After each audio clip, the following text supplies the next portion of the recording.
ബെഡിൽ കയറി കിടന്ന സംഭവവുമായി ബന്ധപ്പെട്ട് അതൊരു ആദ്യമേ എല്ലാം ചിരിച്ചെടുത്തിട്ട് പിന്നീട് അതൊരു ഇഷ്യൂ ആക്കി മാറ്റാനുള്ള കാരണം ഞാൻ ചിരിച്ചിട്ടില്ലായിരുന്നല്ലോ. ചിരിച്ചായിട്ട് വിഷ്വലിനകത്ത് കാണുന്നുണ്ട്. വിഷ്വലിനകത്ത് ചിരിച്ച മാത്രങ്ങൾ കണ്ടത്, വേറൊന്നും കണ്ടില്ല. ചിരിച്ചതായിട്ടാണ് കാണുന്നത്. ചിരിച്ച് എന്നിട്ട് വേറൊന്നും കണ്ടില്ല. നിങ്ങള് കണ്ടിട്ടില്ല. ആ ലൈവ് നോക്കുമ്പം ശരിക്കും മനസ്സിലാവും. അന്നേരം എന്തുകൊണ്ട് പ്രതികരിച്ചില്ല എന്ന് ചോദിക്കുന്ന ആളുകളുണ്ട്. അന്നേരം ഞാൻ പ്രതികരിച്ചല്ലോ പിറ്റേ ദിവസം രാവിലെ തന്നെ. അല്ല, സ്പോട്ടിൽ എന്തുകൊണ്ട് പ്രതികരിച്ചില്ല എന്ന് ചോദിച്ചവരുണ്ട്. സ്പോട്ടിന്ന് ഞാൻ ജിഷിൻ ചേട്ടൻ വന്നപ്പോഴാണ് അറിയുന്നത്. മൂപ്പര് വന്ന് പറഞ്ഞതിന് ശേഷമാണ് ഞാൻ മനസ്സിലാക്കുന്നത്. അതുപോലെ അഖിൽ മാരാർ ചേട്ടൻ വന്നിട്ടുണ്ടായിരുന്നു. അപ്പോഴാണ് ഞാൻ മനസ്സിലാക്കുന്നത് ഇതിൻ്റെ സൗണ്ട് ഭയങ്കര ബോറായിട്ടുണ്ട് പുറത്ത്. പക്ഷെ ഉള്ളിൽ എങ്ങനെയാ വെച്ചാൽ അവിടെയുള്ള എല്ലാവർക്കും ഭയങ്കര സൗണ്ടാണ്. നിങ്ങൾ കേൾക്കുന്ന മൈക്കിൽ കൂടെ ഉള്ള സൗണ്ടാണ്. പക്ഷെ ഫേസ് ടു ഫേസ് സംസാരിക്കുമ്പം ഭയങ്കര എത്ര സൗണ്ട് ഇട്ട് പറഞ്ഞാലും ആരും കേൾക്കില്ല. അതെ, തീരില്ല. ആലിബിന് മിസ് ചെയ്ത ടോപ്പ് 5 പറയാൻ പറ്റും. അപ്പൊ ടോപ്പ് 3 ഒക്കെ അല്ല. ഫേവറേറ്റ് ആയിട്ടുള്ളതെന്ന് പറയുകയാണെങ്കിൽ എനിക്ക് 5 ഒന്നുമല്ല, കുറെ ആൾക്കാർ അവിടെ ഫേവറേറ്റ് ആണ്. എനിക്ക് ബിന്നി ചേച്ചിനെ, നൂറനെ, ജിസേലിനെ, ആദില, അനുമോള്, ആര്യൻ, അക്ബർക്ക, ഷാന, എനിക്ക് എല്ലാവരും കാര്യം തന്നെയാണ്. എനിക്കങ്ങനെ പ്രത്യേകിച്ച് എൻ്റെ മൈൻഡിൽ പ്രത്യേക ഒരു ഫോണിൽ വെക്കാൻ അങ്ങനെയല്ല, എല്ലാവരും ഫേവറേറ്റ് ആണ്. പിന്നെ കുറച്ച് ആൾക്കാരായിട്ട് കുറച്ചുകൂടി നല്ലോണം കണക്ട് ആയിട്ടുണ്ടായിരുന്നു. നൂറായിട്ട് കുറച്ചുകൂടി കണക്ട് ആയത്. ഈ ആദ്യം ചെന്ന സമയത്ത് ഏറ്റവും കൂടുതൽ ബുള്ളി ചെയ്തുള്ള ഷാനവാസാണ്. പക്ഷെ നിങ്ങൾ പോരാൻ നേരത്തിൽ ഭയങ്കരമായിട്ടുള്ള സങ്കടപ്പെട്ട് കണ്ണു നിറഞ്ഞു നിൽക്കുന്നുണ്ട്. അതിനെക്കുറിച്ച് എന്താ പറയുക? അത് മൂപ്പർ നല്ലൊരു മനുഷ്യനാണ്. എനിക്ക് മൂപ്പർ ഇഷ്ടമാണ്. മറ്റേതൊക്കെ ഗെയിമിൻ്റെ ഭാഗമല്ലേ, പേഴ്സണലായിട്ട് അങ്ങനെ ആരും ഒന്നും എടുക്കില്ല. പക്ഷെ മൂപ്പർ കുറച്ചുകൂടി ഇമോഷണലി കണക്റ്റഡ് ആണ്. അപ്പം അതുകൊണ്ട് അടിപൊളി. നിങ്ങൾ കാണുന്നില്ലേ?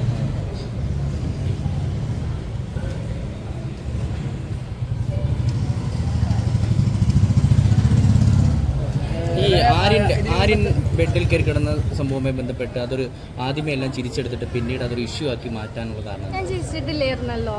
ചിരിച്ചായിട്ട് വിഷ്വലിനകത്ത് കാണുന്നുണ്ട്. വിഷ്വലിനകത്ത് ചിരിച്ച മാത്രങ്ങൾ കണ്ടത്, വേറൊന്നും കണ്ടില്ല. ചിരിച്ചതായിട്ടാണ് കാണുന്നത്. ചിരിച്ച് എന്നിട്ട് വേറൊന്നും കണ്ടില്ല. നിങ്ങള് കണ്ടിട്ടില്ല. ആ ലൈവ് നോക്കുമ്പം ശരിക്കും മനസ്സിലാവും. അന്നേരം എന്തുകൊണ്ട് പ്രതികരിച്ചില്ല എന്ന് ചോദിക്കുന്ന ആളുകളുണ്ട്. അന്നേരം ഞാൻ പ്രതികരിച്ചല്ലോ പിറ്റേ ദിവസം രാവിലെ തന്നെ. അല്ല, സ്പോട്ടിൽ എന്തുകൊണ്ട് പ്രതികരിച്ചില്ല എന്ന് ചോദിച്ചവരുണ്ട്. സ്പോട്ടില് ഒരു ആക്ട് നടക്കുകയാണെങ്കിൽ ഇപ്പൊ ഏതെങ്കിലും ഇങ്ങനെ ഇതേപോലെ എന്തെങ്കിലും ഒരു സംഭവത്തിന് ഇരയായിട്ടുണ്ടെങ്കിൽ മനസ്സിലാവും. ഇങ്ങനെ ഒരു ആക്ട് നടക്കുമ്പോൾ ഫസ്റ്റ് നമ്മൾ എന്താ പ്രതികരിക്കുക, നമ്മൾ റിയാക്ട് ചെയ്യാൻ പറ്റാത്തൊരു സിറ്റുവേഷനിലായിപ്പോ. പെട്ടെന്ന് എന്താ ചിരിക്കണോ, ഭയങ്കര കൺഫ്യൂസ്ഡ് ആയിപ്പോ. ആ ഒരു സിറ്റുവേഷനിൽ തന്നെയായിരുന്നു ഞാൻ ഉണ്ടായിട്ടുള്ളത്. പിന്നെ ഞാൻ കുറച്ച് കഴിഞ്ഞപ്പോൾ എനിക്ക് അത് മനസ്സിലാച്ചപ്പോൾ ഭയങ്കര വിഷമമായി. പിന്നെ പിറ്റേ ദിവസം തന്നെ ഞാൻ കാര്യങ്ങൾ ചെന്ന് സംസാരിച്ചിട്ടുണ്ട്. അല്ല, റിനെ ഏറ്റവും വിഷമിപ്പിച്ചത് ആദ്യം സോറി പറയാതിരുന്നതായിരുന്നു. അത് മാത്രമല്ല, വേറെയും കുറേ കാര്യങ്ങളുണ്ടായി. ഞാൻ കറക്റ്റായിട്ട് പറയണ്ടേ, അല്ലെങ്കിൽ അവിടെ ഇവിടെയും കേട്ട് അങ്ങക്ക് ക്ലിയർ ആവില്ല. ഞാൻ കറക്റ്റായിട്ട് പറയണം. അല്ല, അതന്നെ ഞാൻ കറക്റ്റായിട്ട് പറഞ്ഞാലോ നിങ്ങൾക്ക് മനസ്സിലാവില്ലേ. പിന്നെ നിങ്ങൾ അവിടെ ഇവിടെയും കേട്ടിട്ട് ഫുൾ കൺഫ്യൂസ്ഡ്. അപ്പോൾ ഞാൻ കറക്റ്റായിട്ട് ഒരു ടൈം പറയുന്നത്. മസ്താനി ഒരു വിഷമായിരുന്നു, പുറത്തൊക്കെ കമന്റ്സും ഇതൊക്കെ വരുന്നുണ്ട്. എന്തായിരുന്നു അതിൻ്റെ അകത്ത് എന്താ? എനിക്ക് തോന്നിയ ഞാൻ മസ്താനെ പ്രതികരിച്ചില്ല. അപ്പൊ അതിൽ ഞാൻ മനസ്സിലായിക്കൂടെ മസ്താനെ എത്രത്തോളം ഹേർട്ടാക്കിയിട്ടുണ്ടെന്ന്. ആദ്യം മിണ്ടാതിരുന്ന നൂറ ഇപ്പൊ ഭയങ്കര ആക്റ്റീവായിട്ടുണ്ട്. ആദ്യം റെനെ കരയൊക്കെ വരെ ചെയ്തു. എന്ത് തോന്നുന്നു നൂറയുടെ ഇപ്പോഴത്തെ ഒരു ഗെയിം കാണുമ്പോൾ? നല്ല ഗെയിം തന്നെ. നമ്മള് ഫസ്റ്റ് ഇങ്ങനെ ആക്റ്റീവ് അല്ല എന്ന് പറഞ്ഞ് മാറ്റി നിർത്തുമ്പം പിന്നെ ആക്റ്റീവായി കാണിച്ചു കൊടുക്കുന്നതല്ലേ ശരിക്കത്തെ ഒരു ഗെയിമർ എന്ന് പറയുന്നത്. അപ്പം നല്ല കാര്യം തന്നെ. ഈ ഹോട്ടൽ ടാസ്ക് ആണോ റെന ഇപ്പോൾ പുറത്താവുള്ള കാരണം എന്ന് വിശ്വസിക്കുന്നുണ്ടോ? ഈ ഹോട്ടൽ ടാസ്കിന് ശേഷം ഭയങ്കര ഡൗൺ ആയിട്ട്? ഇല്ല, ഞാൻ വിശ്വസിക്കുന്നില്ല. പ്രേക്ഷകരുടെ വിധി അനുസരിച്ച് ഞാൻ പുറത്തായി. അതെ, അതന്നെ ഈ പ്രായത്തിൽ ഞാൻ ബിഗ് ബോസിൽ വന്നത് തന്നെ വലിയ കാര്യം. നീല് കൂടുതൽ വലുതേക്ക് കിട്ടാനില്ല. പക്ഷേ ആദ്യ സമയങ്ങളിലൊക്കെ നല്ല അഗ്രസീവായിട്ട് പെർഫോം ചെയ്തിരുന്ന ടോപ്പ് 5 ഉണ്ടാകുന്നവരെ പിടിച്ച ഒരാളാണ്. പക്ഷെ ലാസ്റ്റൊക്കെ ആയതിന് ഇപ്പോൾ ഹോട്ടൽ ടാസ്കിലൊക്കെ സാരി കൊടുത്തൊരു ഗർഭിണിയെ പോലെ നടന്നിട്ട് കുറച്ചൊന്നും ആക്റ്റീവ് അല്ലാത്ത പോലെ നമുക്ക് തോന്നി. എന്തുകൊണ്ട് അങ്ങനെ ഒരു ഞാൻ പിന്നെ കുറച്ചായപ്പോഴത്തേക്ക് എല്ലാവരുമായിട്ട് നല്ലോണം ഇമോഷണലി കണക്ട് ആയിട്ട്. അപ്പം എനിക്ക് അങ്ങനെ ഒരു ഇമോഷണൽ കണക്ഷൻ വന്നാൽ ആളിങ്ങനെ ഭയങ്കര ഷൗട്ട് ചെയ്ത് പോകുന്നത് എനിക്ക് കുറച്ച് ബുദ്ധിമുട്ടാണ്. ആസ് ഒരു ഹ്യൂമൻ ബീങ് എന്നുള്ള രീതിക്ക് എനിക്കത് ചെയ്യാൻ പറ്റാത്തൊരു കാര്യം. അതുകൊണ്ട് പിന്നെ ഞാൻ കുറച്ചൊരു ഇങ്ങനെയായി. ഏതെങ്കിലും ഗ്രൂപ്പ് പെട്ടുപോയി തോന്നുന്നുണ്ടോ ഈ അക്ബർ തോന്നുന്നുണ്ടോ ചോദിച്ചാൽ തോന്നുന്നുണ്ട്.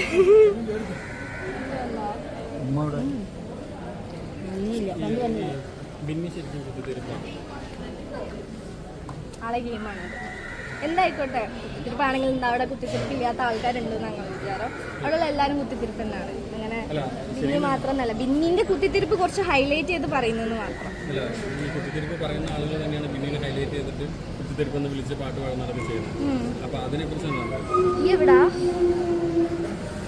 ലാലേട്ടനെ കാണുന്നു, ഇത്രയും വലിയൊരു റിയാലിറ്റി ഷോയിൽ പങ്കെടുക്കാൻ സാധിക്കുന്നു. അതും കോഴിക്കോടിന്റെ മണ്ണിൽ നിന്ന് ഏറ്റവും പ്രായം കുറഞ്ഞ ഒരാൾ തന്നെ ബിഗ് ബോസിൽ ആദ്യമായിട്ട് പോകുന്ന ഒരു ഇതിൽ അത് നമ്മൾക്കാണെങ്കിലും മലയാളികൾക്ക് മൊത്തത്തിൽ കണ്ടിരുന്നപ്പോൾ ഒരു സന്തോഷമായിരുന്നു. റെനയ്ക്ക് എങ്ങനെയായിരുന്നു ആ ഒരു ഹാപ്പിനെസ് എങ്ങനെയായിരുന്നു? ഫസ്റ്റ് യങ്ങസ്റ്റ് കണ്ടസ്റ്റന്റ് എന്നുള്ള രീതിയിൽ പോയതിൽ എനിക്ക് ഭയങ്കര ഹാപ്പിയാണ്.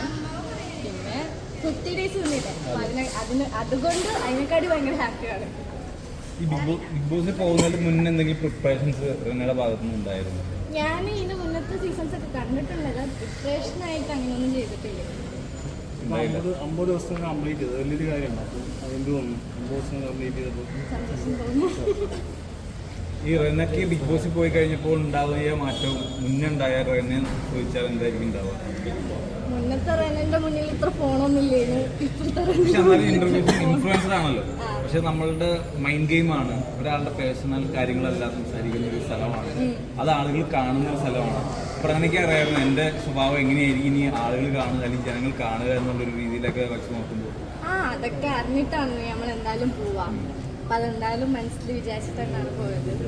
കഴിച്ച് ഒരു അപ്രതീക്ഷിതമായിട്ടൊരു എവിക്ഷൻ ആയിരുന്നല്ലോ. ഈ പ്രാവശ്യം എനിക്ക് പോകണമെന്നുണ്ടായിരുന്നു. പക്ഷെ ഇപ്രാവശ്യം ഞാൻ പോകുമെന്ന് വിചാരിച്ചില്ല. ബിക്കോസ് കൂടെ ഉള്ള ആൾക്കാരെ വെച്ച് നോക്കുമ്പം ഞാൻ അടുത്ത ആഴ്ചയും കൂടി അറ്റ്ലീസ്റ്റ് നിൽക്കുമെന്ന് ഞാൻ വിചാരിച്ചത്. പക്ഷെ അൺഫോർച്ചുനേറ്റ്ലി ഇതായി പോയി. ആക്റ്റീവല്ലാത്ത പലരും ബിഗ് ബോസിൽ തുടരുന്നു തോന്നുന്നു. ഉണ്ട്. റെന ഏറ്റവും കൂടുതൽ കമ്പനി ഉണ്ടായിരുന്ന ആര്യനും ജിസേലുമായിട്ടാണ്. ഇപ്പൊ ഈ ലാസ്റ്റ് കുറച്ച് 2 വീക്കുകളായിട്ട് അവരുമായിട്ടുള്ള സൗഹൃദത്തിൽ കുറവ് വന്നിട്ടുണ്ട്. അതാണ് പുറത്തു പോകാനുള്ള കാരണം തോന്നുന്നുണ്ടോ? അതൊക്കെ ഞാൻ കുറച്ച് കഴിഞ്ഞ് പറയുന്നുണ്ട്. എല്ലാം ക്ലിയർ ആയിട്ട് ഞാൻ പറയുന്നുണ്ട്. എന്നാലും അവരുടെ സൗഹൃദം കുറയ്ക്കാനുള്ള കാരണം എന്താ? അതൊക്കെ ഞാൻ കുറച്ച് കഴിഞ്ഞ് പറയുന്നുണ്ട്. ലോക്കറിയിലെത്താനുള്ള 5 മത്സരാർത്ഥികളുടെ പേര് പറഞ്ഞാൽ അതും ഞാൻ കുറച്ച് കഴിഞ്ഞ് പറയുന്നുണ്ട്. ഒരു ഇന്റർവ്യൂ കൊടുക്കുമ്പോൾ ഞാൻ പറയുന്നുണ്ട്. റെനയെ സംബന്ധിച്ച് ബിഗ് ബോസ് റിയാലിറ്റി ഷോ എന്ന് പറയുന്നത് എത്രത്തോളം പ്രയാസകരമായിരുന്നു ജീവിതത്തിൽ, അതിന്റെ അകത്തും പുറത്തു വന്നപ്പോഴും? എനിക്ക് അങ്ങനെ പ്രയാസമായിട്ടൊന്നും തോന്നിയിട്ടില്ല. ഗെയിം കളിക്കുമ്പോൾ ബുദ്ധിമുട്ടുണ്ടായിരുന്നു, അല്ലാതെ ഭയങ്കര പ്രയാസം അങ്ങനൊന്നും ഇല്ലായിരുന്നു. ഓക്കെ ആയിരുന്നു. ഇപ്പൊ ഈ 50 ദിവസം തികച്ചെന്ന് പറഞ്ഞു. ഈ 50 ദിവസം ഉണ്ടാകുമ്പോൾ തന്നെ ഓരോരോ ദിവസങ്ങൾ കടന്നു പോകുമ്പോഴും ഓരോരോ മാറ്റങ്ങൾ റെനയ്ക്ക് കാണുന്നുണ്ടായിരുന്നു. അപ്പൊ ആദ്യമൊക്കെ റെനയ്ക്ക് തന്നെ ഒരു ഡൗട്ടായിരുന്നു, പുറത്ത് എന്തായിരിക്കും, എന്തെങ്കിലും എന്റെ സൗണ്ടിന്റെ എന്തെങ്കിലും പറ്റി പറയുന്നു, പല രീതിയിൽ തന്നെ ട്രോളുന്നു. അപ്പൊ ഇതൊക്കെ മനസ്സിലാക്കിയിരുന്നു. ഒന്നാമത്തെ കാര്യം എന്താ വെച്ചാല്, എനിക്ക് ഇത്ര സൗണ്ട് ഉണ്ടെന്ന് ഞാൻ ജിഷിൻ ചേട്ടൻ വന്നപ്പോഴാണ് അറിയുന്നത്. മൂപ്പര് വന്ന് പറഞ്ഞതിന് ശേഷമാണ് ഞാൻ മനസ്സിലാക്കുന്നത്. അതുപോലെ അഖിൽ മാരാർ ചേട്ടൻ വന്നിട്ടുണ്ടായിരുന്നു. അപ്പോഴാണ് ഞാൻ മനസ്സിലാക്കുന്നത് ഇതിൻ്റെ സൗണ്ട് ഭയങ്കര ബോറായിട്ടുണ്ട് പുറത്തുനിന്ന്. പക്ഷെ ഉള്ളിൽ എങ്ങനെയാ വെച്ചാൽ അവിടെയുള്ള എല്ലാവർക്കും ഭയങ്കര സൗണ്ടാണ്. നിങ്ങൾ കേൾക്കുന്ന മൈക്കിൽ കൂടെ ഉള്ള സൗണ്ടാണ്. പക്ഷെ ഫേസ് ടു ഫേസ് സംസാരിക്കുമ്പം ഭയങ്കര എത്ര സൗണ്ട് ഇട്ട് പറഞ്ഞാലും ആരും കേൾക്കില്ല. അപ്പം അതിനുള്ള സൗണ്ട് ഫുള്ളും പുറത്തേക്ക് എടുത്ത് പറയുന്നതാണ്. അപ്പം അത് ഇത്ര ചില ആൾക്കാർക്ക് എന്നല്ല കുറെ ആൾക്കാർക്ക് ഇറിറ്റേറ്റിംഗ് ആയിരുന്നു. അല്ല, അത് ഞാൻ കമന്റ് ഒക്കെ വായിച്ചു. കമന്റ് ഇപ്പൊ റെനയ്ക്ക് സംഭവിക്കാൻ പോകുന്നതായാലും ഇപ്പൊ നമുക്ക് ഒരുപാട് ബിഗ് ബോസിന്റെ അകത്തുണ്ടായ കുറെ കാര്യങ്ങൾ ചിലപ്പോൾ പുറത്തിറങ്ങി കഴിയുമ്പോൾ പല ആളുകൾക്കും അത് അക്സെപ്റ്റ് ചെയ്യണമെന്നില്ല. എല്ലാവരും നമ്മളെ പോലെ ആയിരിക്കുന്നില്ല, നമ്മൾ ചിന്തിക്കുന്ന പോലെ ആയിരിക്കുന്നില്ല. റെനയെ സംബന്ധിച്ച് ആ ബിഗ് ബോസ് വീട്ടിൽ റെനയോട് ഏറ്റവും അടുത്ത് നിന്നൊരു സുഹൃത്ത് എന്നുള്ള രീതിയിൽ ആരായിരുന്നു കൂടുതൽ? എനിക്ക് അടുത്ത് നിൽക്കാൻ വേണ്ടി നമ്മളെ ചിന്തകൾക്കൊക്കെ കൂടുതൽ നമ്മളുടെ കംഫർട്ട് അതാണല്ലോ, നമ്മളുടെ ചിന്തകൾക്ക്. എനിക്ക് കുറെ ആൾക്കാരുണ്ടായിരുന്നു. ഒരാള് ലൈക്ക് ഫേവറേറ്റ് ആയിട്ട് ഒരാള് അങ്ങനെ ഇല്ലായിരുന്നു. കുറെ ആൾക്കാരുണ്ടായിരുന്നു. മിനി ചേച്ചി ആയാലും ജിസേലായാലും മൻമോളായാലും അങ്ങനെ കുറെ നൂറ അതിലങ്ങനെ കുറെ ആൾക്കാരായിട്ട് ഞാൻ നല്ല കമ്പനി ഉണ്ടായിരുന്നു. എല്ലാവരുമായിട്ട് എനിക്ക് അങ്ങനെ ആരോടും അങ്ങനെ വ്യക്തിപരമായിട്ടുള്ളൊരു പ്രശ്നമൊന്നുമില്ല. എല്ലാവരുമായിട്ട് നല്ല ഫ്രണ്ട്ലി തന്നെയായിരുന്നു. ഈ ഇപ്പൊ ഈ എവിക്ഷൻ പല ബിഗ് ബോസ് എവിക്ഷൻസ് നമ്മൾ കാണാറുണ്ട്, അതുപോലെ തന്നെ വൈൽഡ് കാർഡ് എൻട്രീസ് വരുന്നത് കാണാറുണ്ട്. പക്ഷേ ബിഗ് ബോസ് ചരിത്രത്തിൽ ആദ്യമായിട്ടായിരിക്കും ഒരു വൈൽഡ് കാർഡ് എൻട്രി, മസ്താനി എന്ന് പറഞ്ഞൊരു വൈൽഡ് കാർഡ് എൻട്രി നമ്മുടെ പേഴ്സണൽ കാര്യം എടുത്തിട്ട് നമ്മളുടെ അകത്ത് സംസാരിക്കുന്ന രീതിയിൽ അത് പുറത്ത് നല്ല രീതിയിൽ ചർച്ചയായ ആൾക്ക് ഇപ്പോഴും സൈബർ ബുള്ളിങ് ഏറ്റുവാങ്ങിക്കൊണ്ടിരിക്കുകയാണ്. അപ്പോൾ ഒരു രീതിയിൽ ആൾ ചെയ്തത് തെറ്റാണെന്ന് ഇപ്പോഴും അംഗീകരിച്ചിട്ടില്ല ഓൾറെഡി തന്നെ. അപ്പോൾ ആളുടെ ഗെയിമൊക്കെ നമുക്ക് പുറത്തു നിന്ന് കണ്ടപ്പോഴായാലും അകത്ത് നിന്ന് പ്രേക്ഷകർ കണ്ടപ്പോഴായാലും എവിക്ഷൻ്റെ സമയത്ത് കയ്യടികൾ തന്നെയായിരുന്നു. അപ്പോൾ മസ്താനിയുടെ ഗെയിം എന്ന് പറയുന്ന രീതിയിൽ തന്നെ ഒരുപാട് അനുഭവിച്ച ഒരാളെന്നുള്ള രീതിയിൽ റെനയ്ക്ക് എന്താണ് മസ്താനിനെ കുറിച്ച് ഒന്ന് സംസാരിക്കാം? സംഭവം എന്താ വെച്ചാൽ ഞാൻ എന്താണ് പുറത്ത് നടന്നതെന്നാവും, ലൈക്ക് ഉള്ളിലത്തെ എന്തൊക്കെ പുറത്ത് പോയെന്നോ ഒന്നും ഞാൻ കണ്ടിട്ടില്ല. അപ്പം അത് കാണാതെ എങ്ങനെ ജഡ്ജ് ചെയ്യേണ്ടതെന്ന് ലൈക്ക് അത് ശരിയല്ല. അപ്പം എല്ലാം ഒരാളെ കുറിച്ച് ഞാൻ പറയുന്നത് പേഴ്സണൽ അതാളെ ഗെയിം ആയിരിക്കാം പേഴ്സണൽ അറ്റാക്ക് ചെയ്യുന്നത്, പക്ഷെ അത് വീക്ക് ആയതുകൊണ്ടാണല്ലോ പുറത്തിറങ്ങിയത്.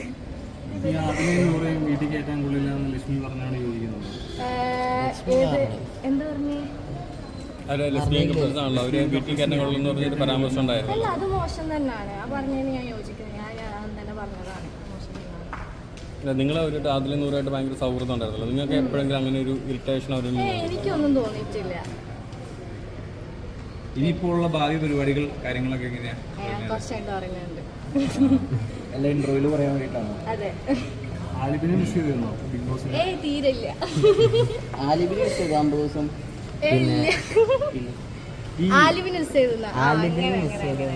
ഈ സാബുമാൻ എന്ന് പറഞ്ഞൊരു വ്യക്തി അവിടെ ഒരു രീതിയിലും ഒരു ഗെയിം കാണിച്ചിട്ടുണ്ടായില്ല. അപ്പോൾ പെട്ടെന്നുള്ള എവിക്ഷനിലെ അവസാനം ഇപ്പോൾ നമ്മളെല്ലാം പ്രതീക്ഷിച്ച സാബുമാൻ എവിക്റ്റ് ആവുന്നുള്ള രീതിയിലായിരുന്നു. അവിടെ തന്നെ അങ്ങനെ തന്നെയായിരുന്നു. നിങ്ങൾക്ക് അങ്ങനെ തന്നെ ആയിരുന്നു സാബുമാന്റെ ഈ എവിക്ഷൻ എപ്പോഴും അൺഎക്സ്പെക്റ്റഡ് ആയിട്ടാണ് നടക്കുന്നത്.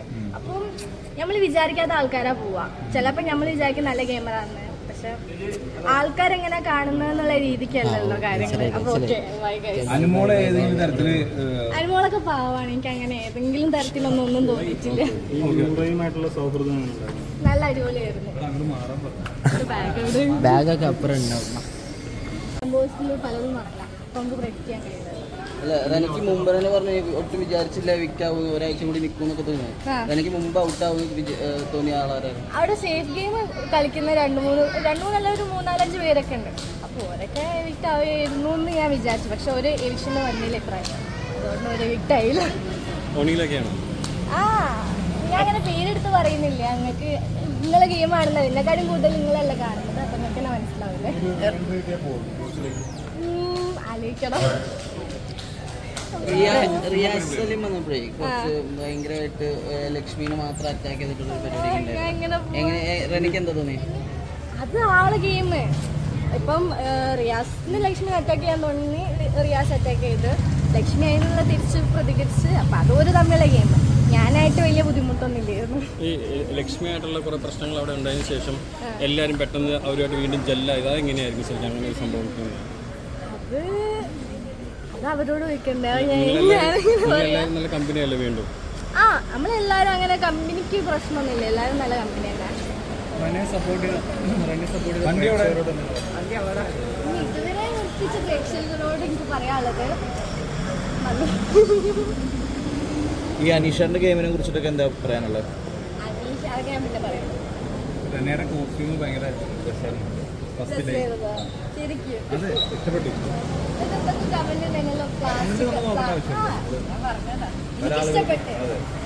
നമ്മളുടെ ഇഷ്ടമാണല്ലോ.